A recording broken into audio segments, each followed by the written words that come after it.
Hi friends, good evening. তো দেখো, আমি সন্ধ্যাবেলায় স্যান্ডউইচের জন্য প্রিপারেশন নিচ্ছি। এদিকে আমি শসা কুচি আর টমেটো কুচি করে নিব স্যান্ডউইচে দেওয়ার জন্য। তো সন্ধ্যাবেলা স্যান্ডউইচ খেতে কার কার ভালো লাগে অবশ্যই কমেন্ট করে জানিও।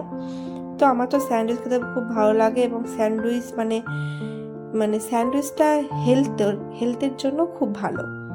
তো যেহেতু সব সবজি হলো মানে কোনো তেলের কোনো ব্যাপার থাকে না, মানে তুমি তেল না দিলেও চলে, এবং তেল বাটার দিয়ে হালকা বাটার দিয়ে সেঁকলেও চলে বা না দিলেও চলে, যার যেটা চয়েস।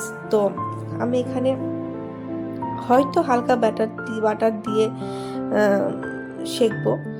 তো দেখো, এখানে আমি স্যান্ডউইচের উপরে একটু মেয়োনিজ লাগিয়ে নিলাম। স্যান্ডউইচ অন্যভাবেও করা যায়, সেটা পুরোটা মাখিয়ে। তো সেই পদ্ধতি আমি অ্যাপ্লাই করি না, ডিমও দেওয়া যায়। তো কারণ ওটা একটু খাটনির কাজ আছে, ওই পথে আমি আর এগোই না। তো সেজন্য ইচ্ছে হলে এভাবে খাওয়ার চেষ্টা করি। তো চলো দেখো, আমার অনেকটাই স্যান্ডউইচ মানে বানানো হয়ে গেল।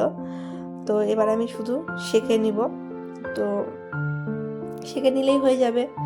তো তোমাদের কার কার স্যান্ডউইচ খেতে ভালো লাগে অবশ্যই কমেন্ট করে জানিও, এবং ভিডিওতে লাইক, কমেন্ট, শেয়ার এবং সাবস্ক্রাইব করো। তো চলো দেখতে থাকো।